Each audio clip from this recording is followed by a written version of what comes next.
ঐক্যবদ্ধ হওয়ার প্রচেষ্টা আছে।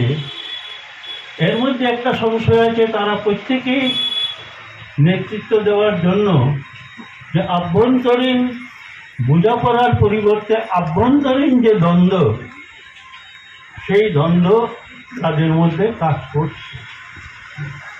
কিন্তু লক্ষ্য থেকে কেউ সরে যায়নি। কাজেই একটা জিনিস আমাদের ভাবতে হবে যে গোটা পৃথিবীর আক্রমণের লক্ষ্য ভারতবর্ষ তার থেকে আলাদা নয়। প্রত্যেকটি দেশেই এই ধরনের নানা ধরনের বিল, নানা ধরনের আক্রমণ, নানা ধরনের বিভাজন করার যে সমস্ত কাজ, সেই কাজকে সামনে রেখে নানাভাবে নানা কায়দায় তারা এগোবার চেষ্টা করছে। আক্রমণটা, সেই আক্রমণের কারণ, আক্রমণকে প্রতিহত করা, আক্রমণের বিরুদ্ধে ঐক্যবদ্ধ একটা সংগ্রাম পরিচালনা করা সম্ভব হবে না। প্রতি মিনিটে, প্রতি সেকেন্ডে আমার মনোজগতের উপর আক্রমণ চলছে। সেই আক্রমণের লক্ষ্যটা হলো বিভাজন করো, বিভক্ত করো, শেষ করে দাও শ্রমজীবী সাধারণ খেটে খাওয়া মানুষের ঐক্যবদ্ধতা। ভাবনা আলাদা আলাদা থাকলেও মূল যে বিষয় সেটা হয়েছে ঐক্য। আজকে এই ঐক্যের সন্ধানে যদি আমরা সবাই মিলে একত্রিত হতে পারি, তাহলে ফেসিবাদী শক্তির বিরুদ্ধে একটা প্রতিকূল অবস্থান তৈরি করা সম্ভব হবে। না হলে ফেসিবাদ নানাভাবে যে কাজ, সেই কাজটা করতে পারে। এখানে একটা পোস্টার আছে, কেন হলো? আমি কিছুদিন আগে আপনার ইসেতে গিয়েছিলাম, আর নাম কি বলে, চেন্নাই, ওই বেলুরে গিয়েছিলাম। ও ব্যবস্থাটা এমন জায়গায় হয়েছে, আগেও চিঠিপত্র লিখেছি, একটা চিঠি লিখেছিলাম পরিবহন মন্ত্রীকে, কেন্দ্রীয়। আজকে সমস্ত ক্ষেত্রে ও ব্যবস্থা নিরাপত্তাহীনতার কারণ অন্যতম হিসাবে সামনে এসছে, এটাকেই ফোকাল পয়েন্ট করেছে।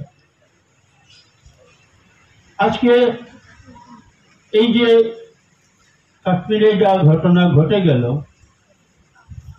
সারা ভারত, আমরা সমস্ত অংশের মানুষ চিন্তিত, উদ্বিগ্ন, সমবেদনা জানাচ্ছি।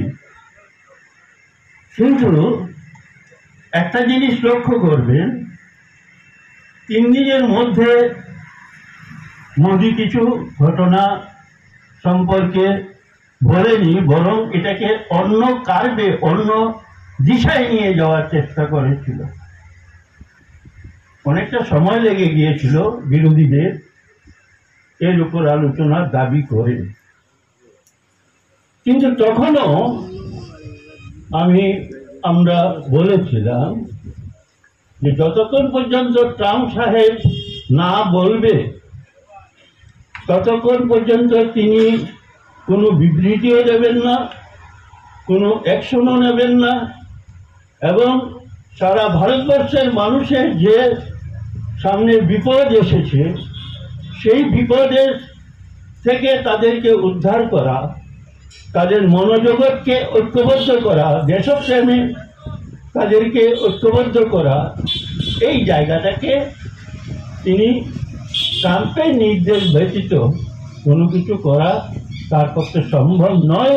কারণ ফেসিবাদী শক্তি আজকে এমনভাবে ঐক্যবদ্ধ হওয়ার চেষ্টা করছে যে যতই দেশের মানুষের উপর নির্যাতন, নিপীড়ন, বিভাজন, সমস্ত রকম অন্যায়, বিচার ইত্যাদি, সংবিধান সব শেষ করে দেওয়ার যে চেষ্টা, সেই চেষ্টাকে সফল করার ক্ষেত্রে সমস্ত ফেসিবাদী শক্তি গোটা আন্তর্জাতিক ক্ষেত্রে, এবং এটা অস্বীকার করার উপায় নেই, কমিউনিস্ট আন্দোলন আগে যে রূপ নিয়ে চলছিল আন্তর্জাতিক ক্ষেত্রে, আজকে সেই রূপটা না থাকার ফলে একটা ভেতন সৃষ্টি হওয়ার মধ্য দিয়ে বেশিবাদী শক্তি আরো বেশি অগ্রসর হচ্ছে।